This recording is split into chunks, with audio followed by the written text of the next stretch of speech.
can be a roller coaster ride. Can be a huge roller coaster ride. And I'd like to think of, and then too, like I mentioned immaturity as part of, like first of all, you're taking somebody from a very small town and then putting them into, so your childhood memories reflect on your attitudes a lot more than what I'd thought.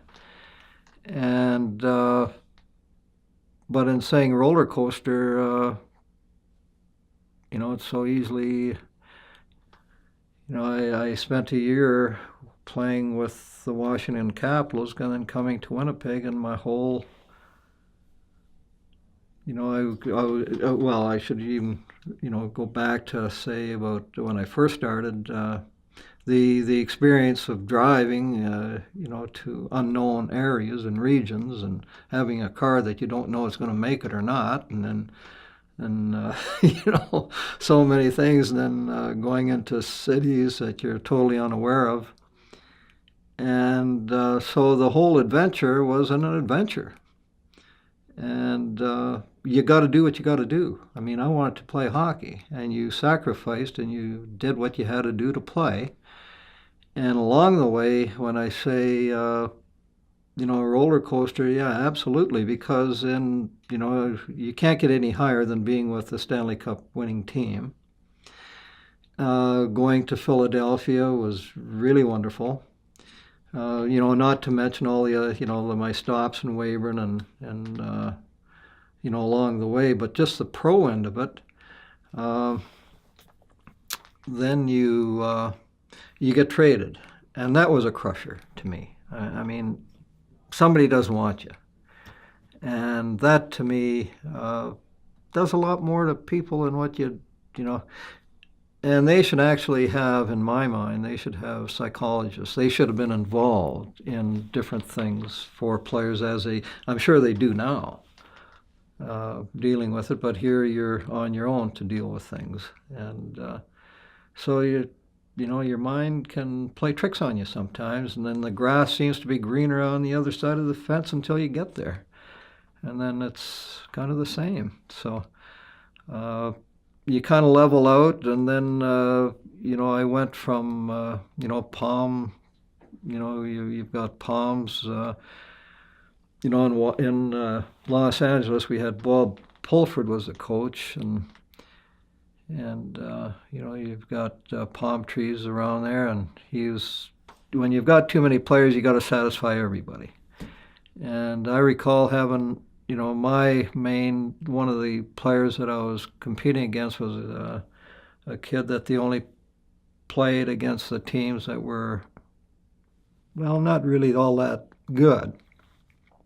And then I would play against teams that were better, and then I had to check better players. And that was my role, was checking. And but anyway, so that led me to, change my game a bit, and then you felt a little bit more insecure, and then that's why I chose there's another roller coaster ride going to Washington, and was it ever a roller coaster ride there? Just seeing how the different people would react to winning and, to losing that much. And believe you me, you've got to be, we had Dougie Mullins in Washington. He was a long-time National League player, and what a great guy. Ronnie Lowe was our goaltender. Ronnie Lowe was crying a number of times, so you sense, and I said, Ronnie, I said, come on.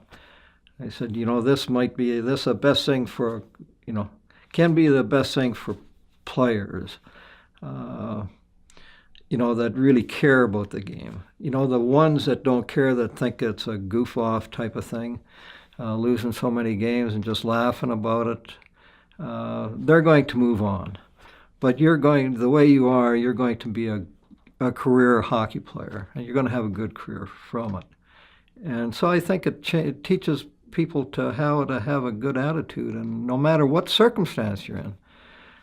And lo and behold, coming back to to there again, looking at the green side of the grass, and I came to Winnipeg. And that really, really, those were the best years of, I'm on the ice with my idol, and then on a line with European players. Willie Lindstrom, Mats Lind, Kurt Larson, Alfred Anders, Lars-Erik Schuberg, and plus all the other North American players that we had at the time. So that, so then that coaster ride was high. And then you do also have a roller coaster in scouting. It's unbelievable how you win and lose with your team, how the ups and downs continue to go. And I guess it's like, it's life. It's part of life. Win some, lose some, and you got to make the best of it.